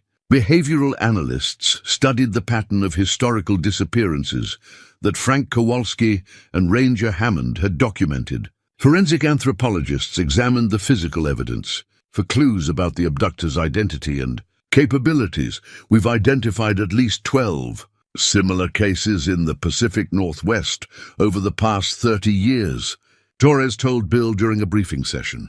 "Same pattern, experienced outdoors people disappearing from remote areas without leaving conventional tracks or evidence. Most were classified as accidents or unsolved missing persons cases, but the similarities are too consistent to be coincidental." Bill studied the case files with growing amazement.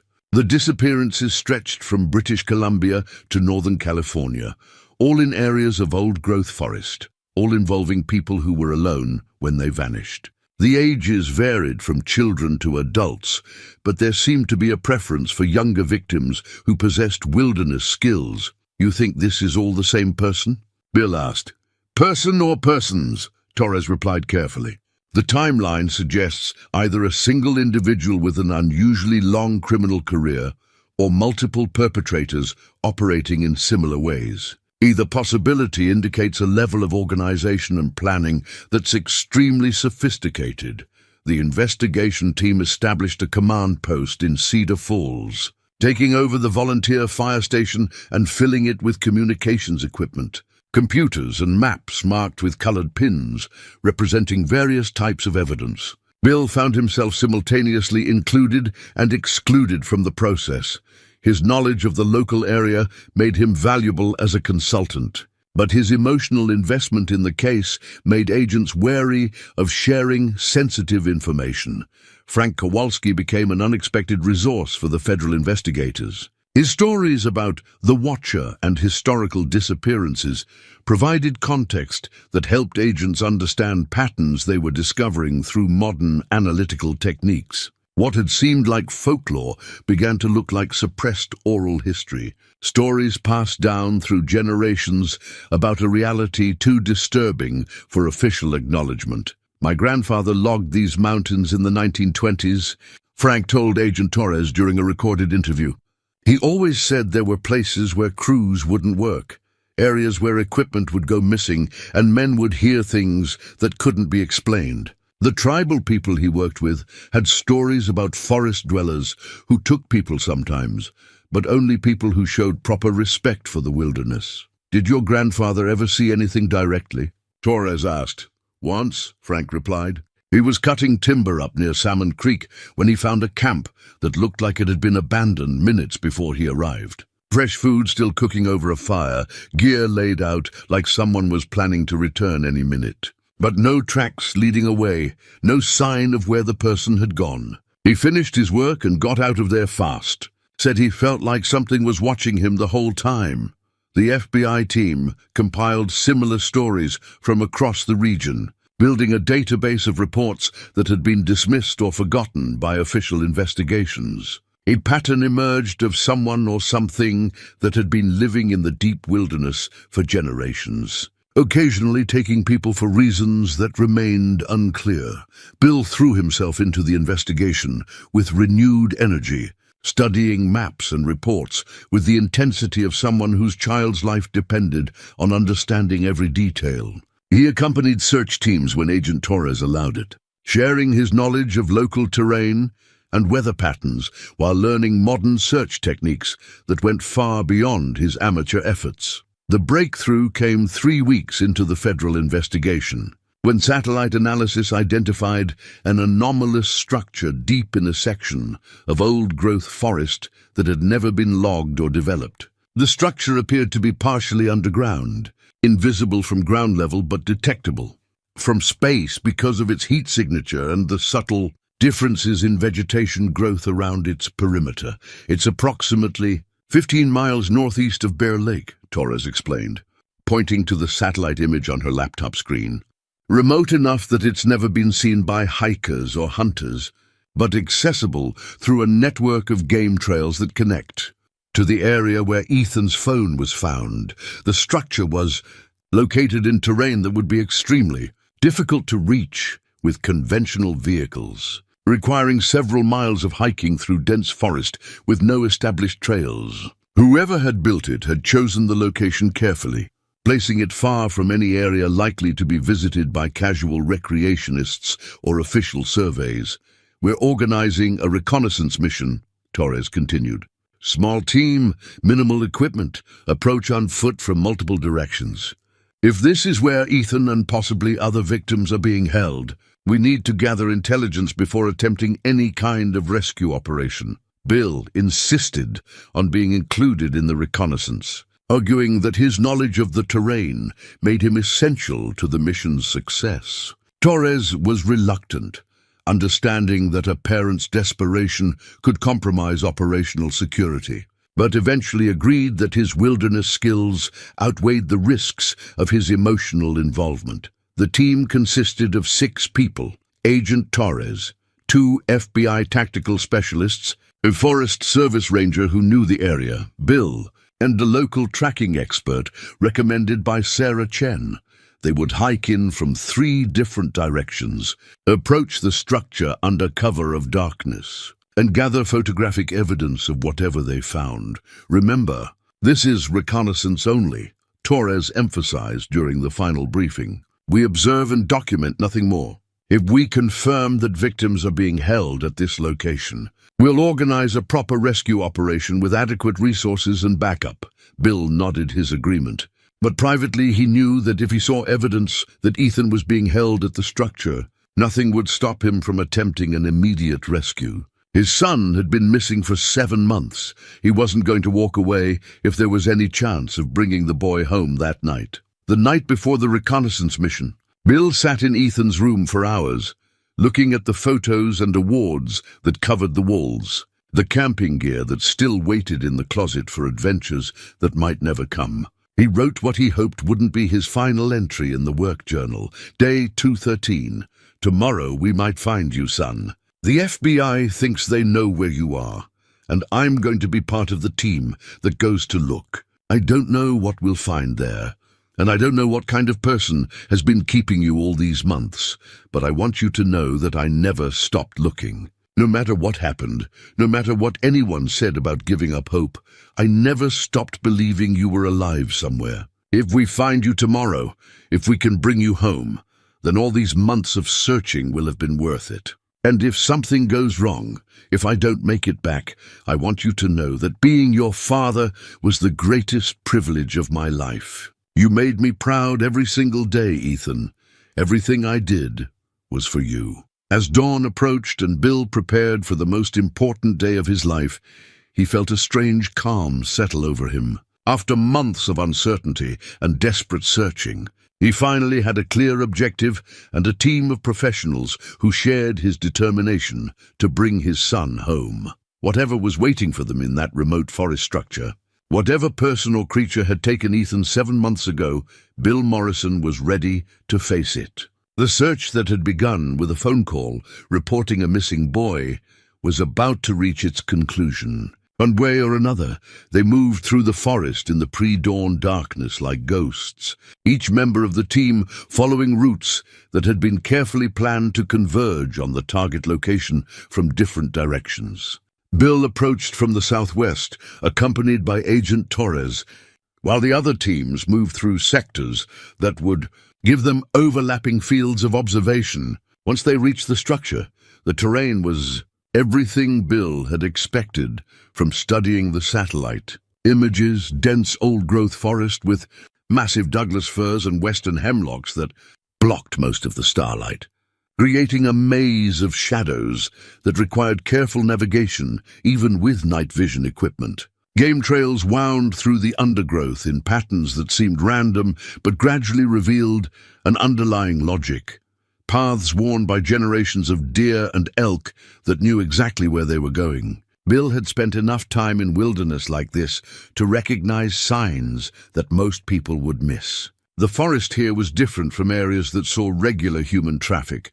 Wilder, more pristine, with an almost cathedral-like quality that spoke of minimal disturbance over many decades. But there were also subtle indicators of human presence, broken branches that showed deliberate rather than natural damage, stones arranged in patterns that might serve as trail markers, and an almost imperceptible path worn by bare feet rather than boots.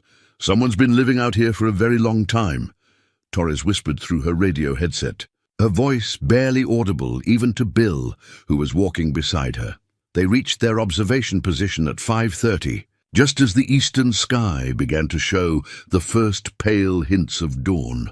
The structure was exactly where the satellite imagery had indicated, but seeing it from ground level revealed details that aerial photography couldn't capture. It was partially underground, built into a natural depression and camouflaged so effectively that it would be invisible to anyone who didn't know exactly where to look. The visible portions appeared to be constructed from materials that had been gathered locally: logs, stones, bark, and what looked like salvaged items from campsites or abandoned equipment. The design was sophisticated in its simplicity, clearly the work of someone with extensive knowledge of wilderness survival and construction techniques. Bill studied the structure through binoculars, looking for any sign of movement or indication that people might be inside. Thin wisps of smoke rose from what appeared to be a concealed chimney, suggesting that someone was awake and maintaining a fire. The entrance was hidden beneath an overhang that made it impossible to observe directly. But well-worn paths led to and from the structure in several directions. "I'm seeing evidence of long-term habitation," Torres radioed to the other teams. "Multiple outbuildings, what looks like food storage areas, and definite signs of current occupation." The other reconnaissance teams reported similar observations from their positions. The structure was larger and more complex than the satellite images had suggested, with underground chambers and surface buildings arranged in a pattern that showed careful planning and years of development. Whoever had built this place had created a self-sufficient homestead in one of the most remote locations in the Pacific Northwest. But it was Frank Kowalski's grandson, serving as the local tracking expert, who made the discovery that changed everything. Moving silently through the forest north of the main structure, he found what appeared to be a cache of personal belongings: backpacks, clothing, camping equipment, and other items that clearly didn't belong to whoever lived at the site. "I've got multiple sets of gear here," he whispered into his radio. "Looks like it's been collected over many years. Some of this stuff is pretty old, but some looks recent." Bill felt his pulse quicken as the implications sank in. They weren't just observing a wilderness hermit's homestead.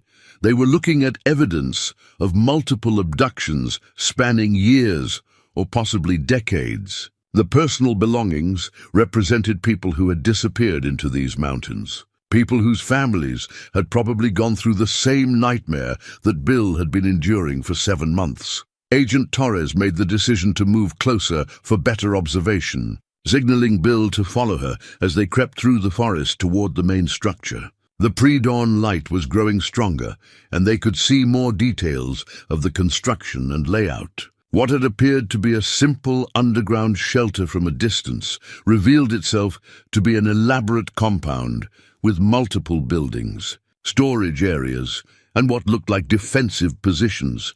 "This isn't just someone hiding from society," Torres whispered. "This is someone who's been planning for decades. Someone who knows exactly how to avoid detection and probably has experience dealing with search teams." As they watched from concealment, a figure emerged from the main structure, a tall, lean man who moved with the fluid grace of someone completely at home in wilderness terrain. He was barefoot, despite the cold morning air, and his long hair and beard were unkempt in a way that suggested years without regular grooming. But there was nothing primitive about his movements or awareness. He scanned the forest with the alertness of someone who had survived in hostile territory for a very long time. Bill raised his binoculars for a closer look and felt his blood freeze. The man's feet were unmistakably the same ones that had appeared in Ethan's final video. Elongated toes, unusual proportions, nails grown long and sharp from years without trimming. This was the person who had approached his son's tent 7 months ago, who had somehow convinced or coerced Ethan to leave his safe campsite in the middle of the night. "That's him," Bill whispered, his voice tight with controlled rage. "That's the son of a bitch who took my boy." Torres studied the figure through her own binoculars, noting details that would be crucial for identification and eventual prosecution. The man appeared to be in his 50s or 60s, though his weathered appearance made precise age assessment difficult. He moved like someone with extensive military or survivalist training, checking perimeters and watching for threats with practiced efficiency. "We need to see if there are other people at the site," Torres radioed to the other teams. "Maintain observation positions and look for any sign of victims or additional perpetrators." The answer came 15 minutes later, when the hermit called out in a voice that carried clearly through the morning air, "Time for breakfast. Come on out and get washed up." Bill's heart nearly stopped as he heard his son's voice respond from somewhere inside the structure. "Coming, Marcus. Just let me finish this." Ethan was alive. After 7 months of uncertainty and fear, after being told by experts that his son was almost certainly dead, Bill Morrison had just heard his boy's voice. The sound was different, older somehow, more subdued than the cheerful chatter Bill remembered, but unmistakably Ethan. Torres grabbed Bill's arm as she felt him tense to move toward the structure. "Not yet," she whispered urgently. "We need to assess the full situation before we act." Over the next hour, they observed what appeared to be a daily routine involving at least 3 people. The hermit they now knew as Marcus, Ethan, and at least one other person whose voice they could hear but couldn't see clearly. The interaction seemed relatively normal on the surface, with no obvious signs of restraint or abuse. But there was an undertone of control that suggested the victims weren't free to leave.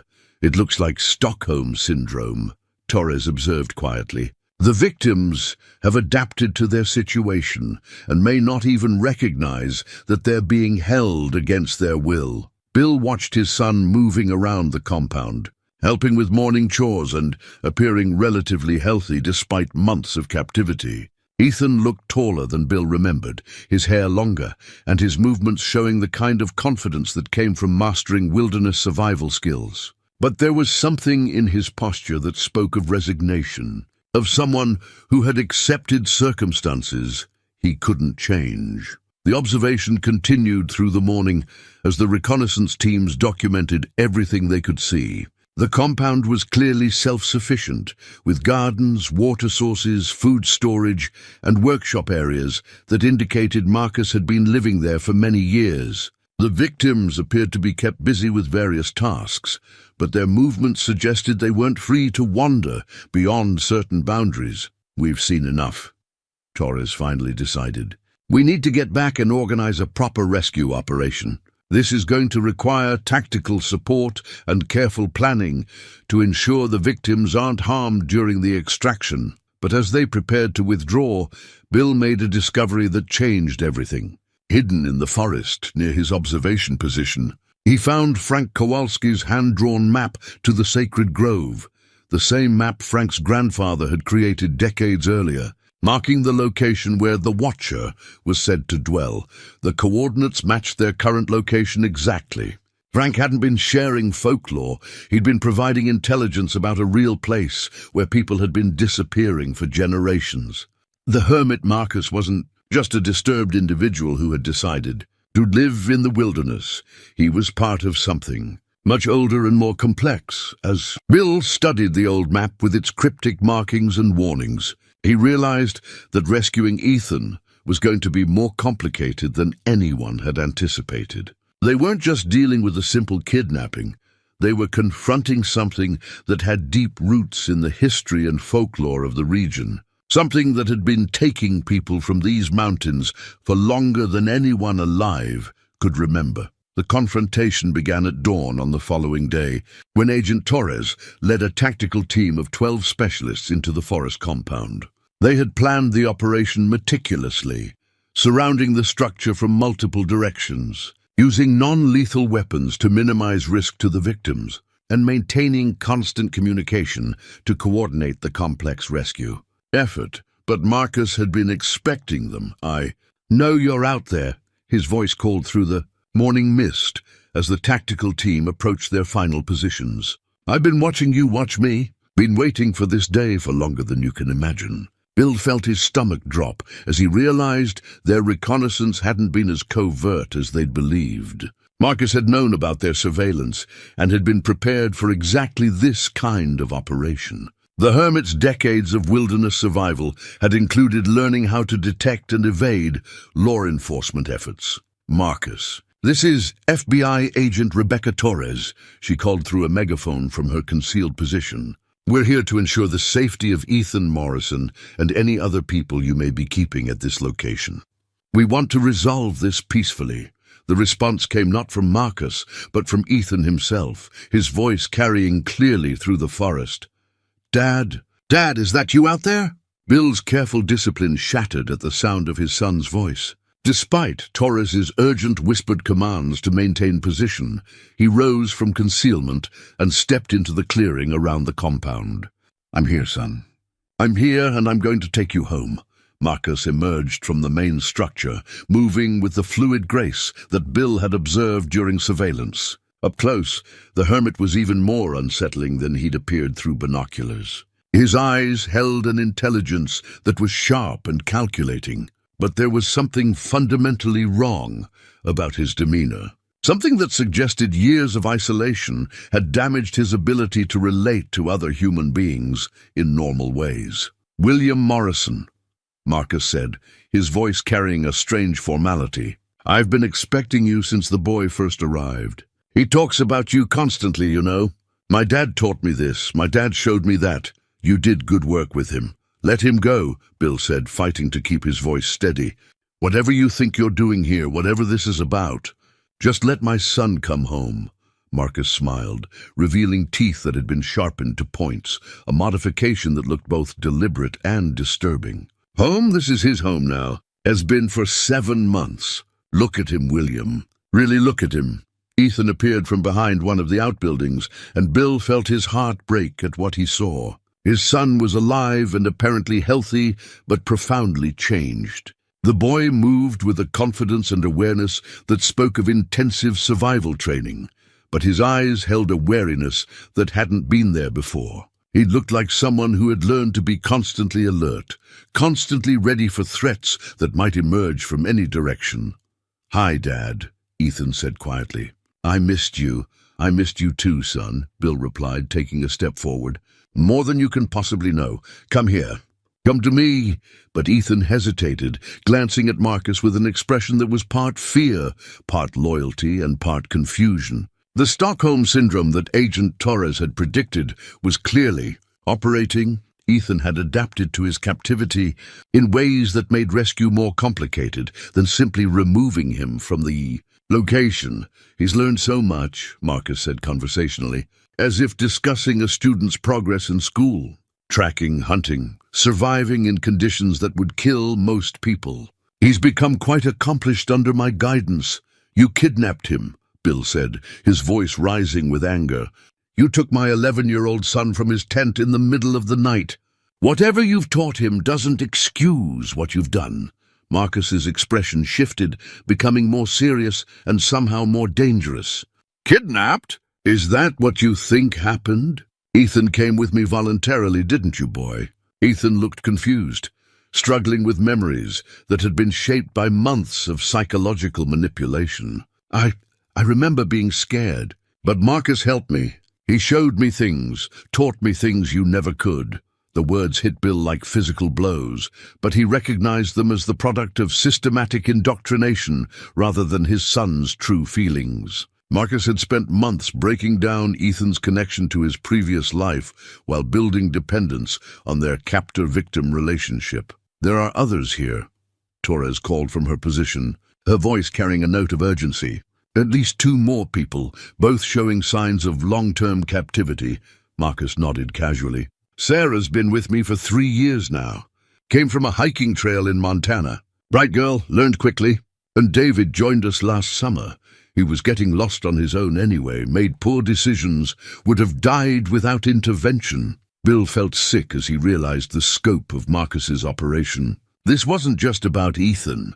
The hermit had been systematically abducting people for years, creating a community of captives who had been psychologically conditioned to accept their situation. "You're all going to come with us," Torres announced, her tactical team emerging from concealment with weapons ready.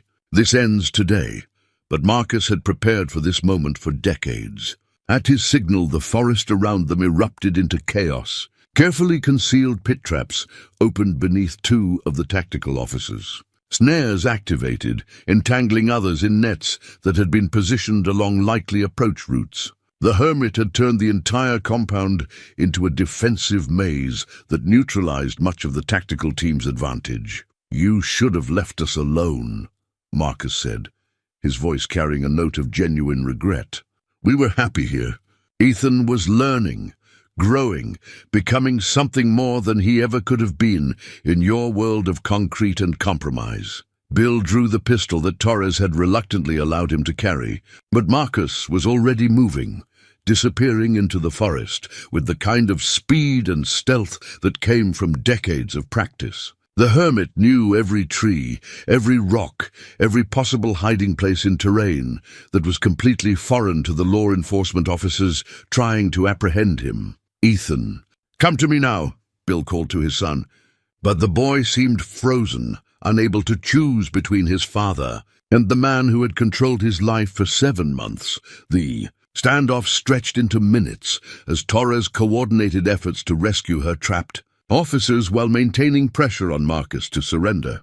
But the hermit had vanished into the wilderness like smoke, leaving behind only his voice, echoing from multiple directions as he used the terrain to mask his location. "You can't take them from me," Marcus called from somewhere in the forest. "They're mine now. They belong to the deep woods, just as I do, just as their predecessors did."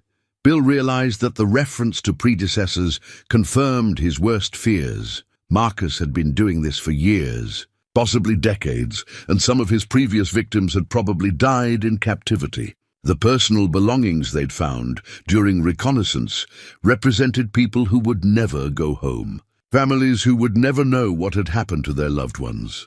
But in that moment of terrible understanding, Bill also found clarity. His son was alive, standing 20 feet away, and nothing Marcus said or did was going to prevent him from bringing Ethan home. The months of searching, the sleepless nights, the destroyed relationships, all of it had led to this moment when he could finally fulfill his promise to never give up. "Ethan," he said, his voice carrying all the love and determination he'd felt during 7 months of desperate searching. "I know you're confused. I know this man has told you things that made you question what you remember about our life together. But I need you to remember who you are. Remember that you're my son, and I love you more than anything in this world." As he spoke, Bill could see recognition dawning in Ethan's eyes, not just recognition of his father's voice, but memory of the life they'd shared before Marcus had taken him into the wilderness. The psychological conditioning was breaking down under the weight of genuine paternal love and the reality of rescue. The rescue helicopter landed in the hospital parking lot in Lewiston just as the sun was setting, carrying Bill Morrison and his son toward a reunion that neither of them could have imagined 7 months earlier. Ethan sat between his father and a paramedic, holding Bill's hand with a grip that seemed determined never to let go again. The physical reunion at the forest compound had been swift once Ethan's psychological barriers finally collapsed. The boy had run to his father, sobbing with relief and confusion, while FBI agents secured the area and began the complex process of apprehending Marcus and rescuing the other victims. The hermit had eventually surrendered rather than risk harm coming to the people he considered his adopted family, though his capture had required nearly 6 hours of careful negotiation. In the hospital, doctors confirmed what Bill had observed during their brief time together in the forest. Ethan was physically healthy, actually stronger and more capable than he'd been before his disappearance. Marcus had indeed taught him advanced survival skills, but the psychological cost of that education was still being assessed by specialists who understood the complex dynamics of long-term captivity. "He's going to need time," Dr. Elizabeth Santos, a psychiatrist who specialized in trauma recovery, told Bill during their first consultation. 7 months of psychological conditioning doesn't disappear overnight, especially in a child whose worldview was still developing. He may experience confusion about his loyalties, anger at being rescued, and difficulty readjusting to normal life. Bill nodded, understanding that bringing Ethan home was only the beginning of a much longer process. The boy who'd been returned to him was different from the son who'd disappeared, older in some ways, more capable, but also carrying emotional wounds that would take months or years to heal. The media attention was overwhelming and largely unwelcome. The story of the missing boy, found alive after 7 months, captured national attention, bringing reporters and camera crews from across the country to Cedar Falls. Bill found himself thrust into a spotlight he neither wanted nor was prepared for, fielding questions about his experience while trying to protect Ethan's privacy and focus on his recovery. The important thing is that he's home, Bill told the assembled reporters during a brief press conference organized by the FBI. We have a lot of healing to do, and we need space and time to do it properly. The investigation into Marcus's operation revealed the full scope of his crimes. The hermit, whose real name was Marcus Hendricks, a former Army Special Forces sergeant who disappeared into the wilderness in 1987, had been systematically abducting people for over 30 years. The compound had yielded evidence connecting him to at least 15 disappearances across the Pacific Northwest. Though investigators suspected the actual number was higher, Sarah and David, the other 2 victims rescued from the compound, were being reunited with families who had given up hope years ago. Their recoveries would be even more challenging than Ethan's, as they'd spent longer under Marcus's influence and had fewer clear memories of their lives before captivity. Frank Kowalski's role in providing crucial intelligence was quietly acknowledged by the FBI, though the old logger seemed more interested in validation than recognition. My grandfather wasn't telling stories, he told Bill during a visit to the hospital. There really was something in those deep woods that took people. Now we know what it was. Jenny arrived from Boise within hours of the rescue, her face streaked with tears as she embraced her brother and nephew in the hospital room. The months of strain between the siblings evaporated in the face of overwhelming relief and gratitude. She would stay in Cedar Falls for several weeks, helping Bill navigate the complex process of reintegrating Ethan into normal life while managing the ongoing investigation and media attention. Detective Santos closed her official report with a mixture of satisfaction and soberness. The case had been solved and the victims rescued, but the psychological damage inflicted by Marcus would affect the survivors for the rest of their lives.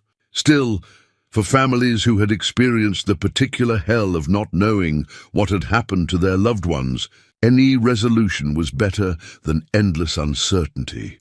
The hardest part of Ethan's recovery was helping him process the complex emotions surrounding his relationship with Marcus. The hermit had been simultaneously his captor and his teacher, the source of both trauma and valuable skills that had helped him survive. Untangling those contradictory feelings required careful therapeutic work and infinite patience from everyone involved. Sometimes I miss it, Ethan admitted to Bill one evening as they sat together on the porch of their house, watching the sun set over the mountains where he'd been held captive. Not Marcus exactly, but the simplicity of it.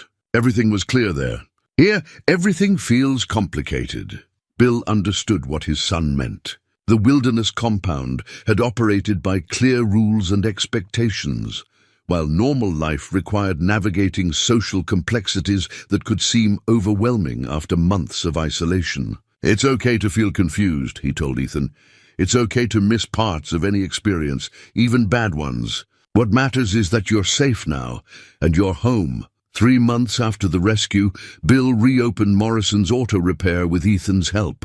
The boy showed remarkable mechanical aptitude. Apparently Marcus had taught him to maintain and repair various equipment. Around the compound and working together on engines and transmissions became part of their bonding and healing. In process, the work journal that had served as Bill's lifeline during the months of searching was retired to a shelf in Ethan's room, its pages filled with letters that had helped a desperate father maintain hope when hope seemed impossible. In its place, Bill started a new journal, not letters to a missing son, but shared entries where both father and son could record their experiences as they rebuilt their relationship. Day 1 of being home, Ethan wrote in the new journal. Everything feels different, but Dad says that's okay. He says we'll figure it out together.